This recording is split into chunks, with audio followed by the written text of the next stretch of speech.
2, 3 is 4, 5. You're on. I got it. Go.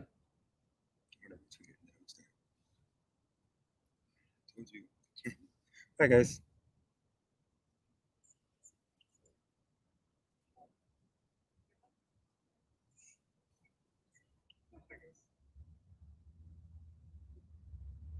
Just bear with us one moment, please.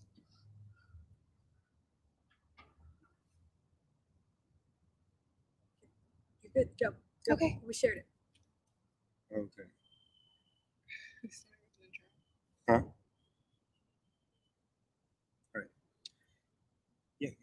Okay. You're gonna keep us off, right? I thought he was teeing us off. What do you have to say? You're live. Go. Okay, we're here with you guys today so that we can make sure that our voices are heard and say what we need to Councilwoman Sandoval, everyone on City Council, and anyone else who needs to hear it today. We need to address some of the things that have been said to us through surrogates. We need to address the event that didn't take place yesterday and why it didn't take place, and our intentions for how we're going to move forward. I've been reached out to, we've both been reached out to by reporters, people who claim, usually start initially with a connection to the councilwoman. And there's just a few things that concerned me earlier that I heard. We've all talked about it, and we just want to basically share our perspective and let you all know where we're coming from. So it's, yeah, you want to. So, during the City Council meeting, when Candice DeBaca proposed a bill that would not only protect communities as a whole, but specifically protect our Black and Brown communities and impact our safety in our day-to-day lives, Councilwoman Sandoval, a white passing Latinx woman, sat on her throne of privilege while simultaneously presenting Black and Brown communities as being inherently violent. Councilwoman Sandoval has utilized her Latinx identity when she was running for council. She constantly utilizes it when it is convenient for her, but hides behind her whiteness when a scary Black man would like to hold her accountable. And to also respond to the, Lynn Bartels, a reporter, reached out to me at the behest of Councilman Sandoval, said that she was in her home yesterday and called me about 3 times afterwards. I chose this format to respond because I wanted full transparency. I was basically asked about our tactics, said that they were characterized as frightening and basically just I kind of got the gist of what Councilwoman Sandoval might have been saying to these people in the community and these journalists. So to respond, it's frightening to be Black and queer in America too. It feels like the council is essentially weaponizing my Blackness to fit an existing stereotype about Black people as being violent. And it's also particularly gross because I happen to be non-binary. Anything I do to make myself less threatening or appear soft also makes me a target.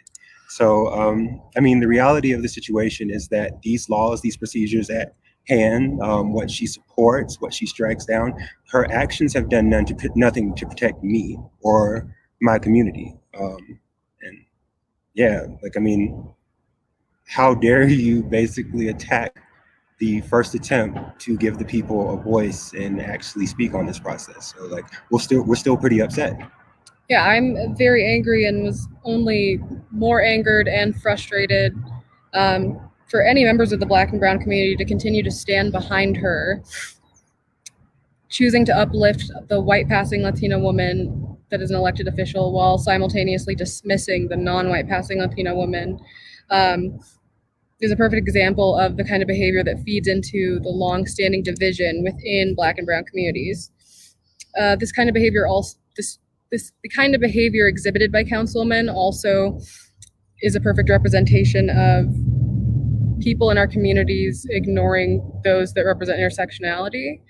Intersectionality to me means keeping in mind that I identify with both my Latinx and my Black identities at the same time at all times, because it's impossible for me to not be able to do that. I have not been allowed that privilege, while Councilwoman Sandoval is able to utilize her white passing appearance and simultaneously claim to represent a community that she can't possibly understand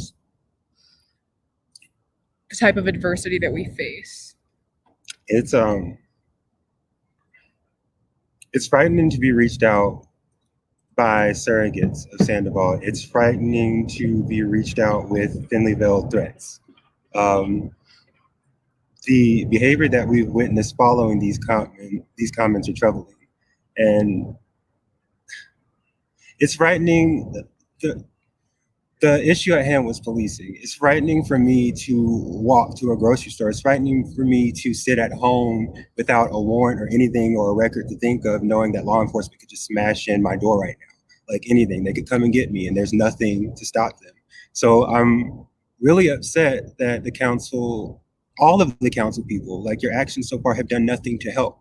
All you've done is strike down and villainize somebody who was willing to at least get the dialogue started, to at least like have the conversation like begin. Like, I mean, we need to stop trying to operate under the guise that reform is going to do anything for us. We understand that we're like waiting desperately for you all to get on board. It was concerning to witness someone funded by the community utter such a ugly fallacy that many of us know not to be true. I've heard it by so many alt-right news sources, like classmates, peers, friends that only like me when I'm quiet. To build off of that, Councilwoman Sandoval cannot truly represent our community as a whole, people that look like us specifically, because she refuses to acknowledge her lack of ability to face the same adversities that we do, or attempt to understand them because of her privilege as a white passing Latinx woman. This is why her usage of the terms black on black and brown on brown crime are just as painful and cause just as much harm had they been said by a white woman.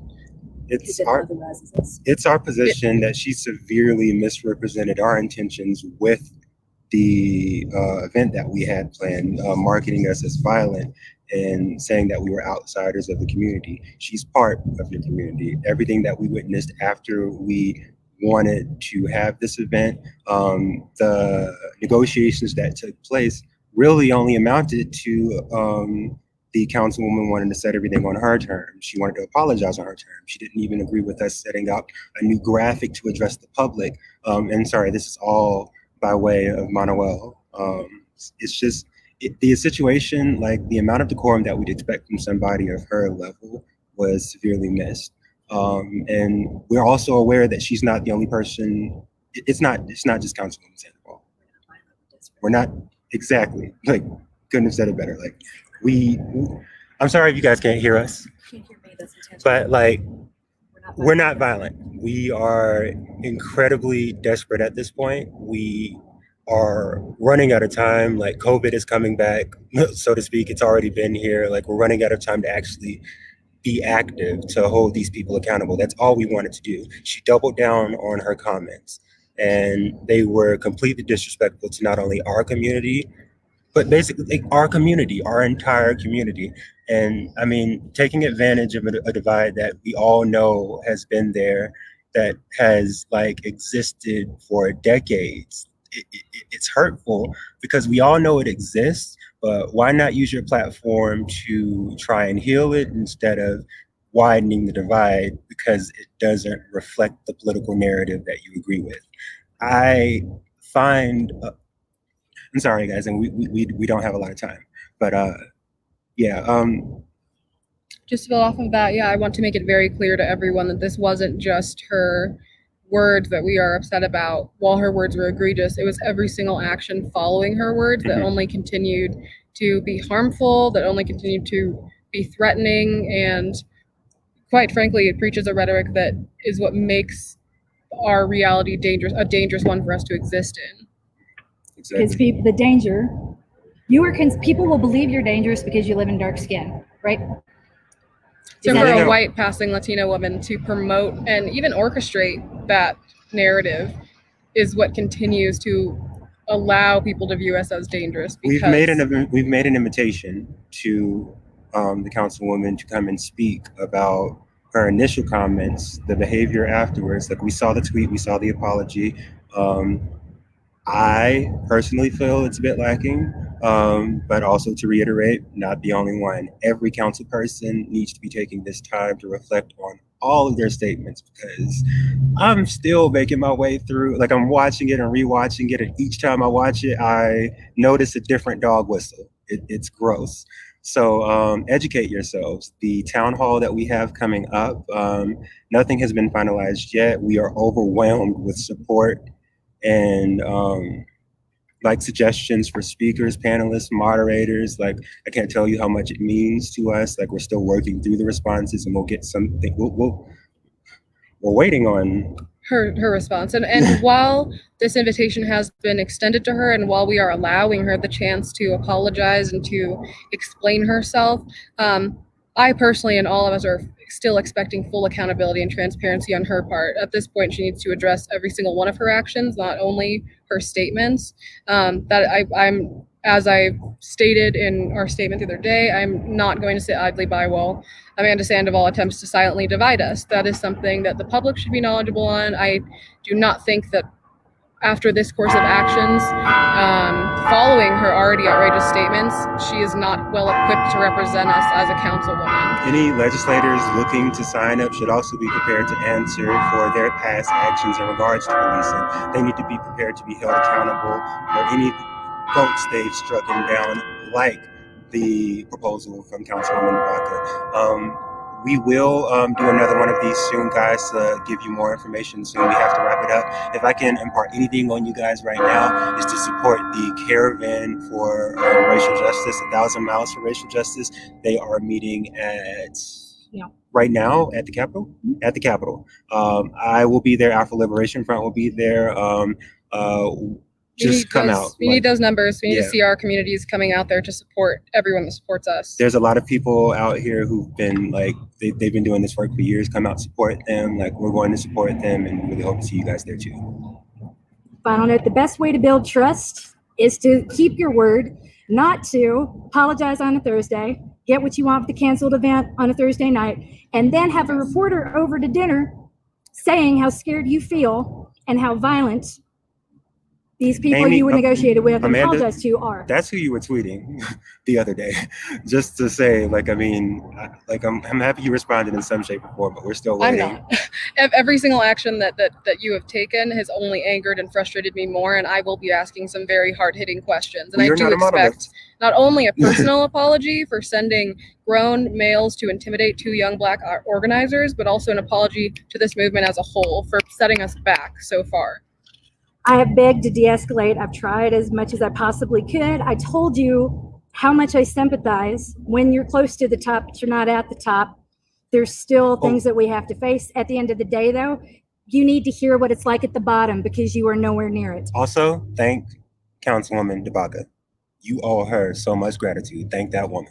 It's embarrassing that Councilwoman Sidibaka had to extend that olive branch for you after you ganged up on her with the rest of city council and dismissed her, made it seem like she was not to be taken seriously. The fact that that woman was still able to have the level of maturity and decency to extend that olive branch to you, to eliminate the action we were planning and help you give yourself a chance to explain something should be something that I hope you are very thankful for. And we hope you actually take advantage of it, because the platform is there. Like, Learning we're waiting. about racism is a privilege. Yeah, I mean, I take the firm stance that it's not our place to educate anyone, but if there's some healing that can be brought from all this, if we can all maybe educate it. There's probably people sitting at home who thought that was an acceptable phrase, who are definitely, of the other mindset now. Like, I mean, there's something to be gained from this, and we're waiting to find out what that is. Only thing we have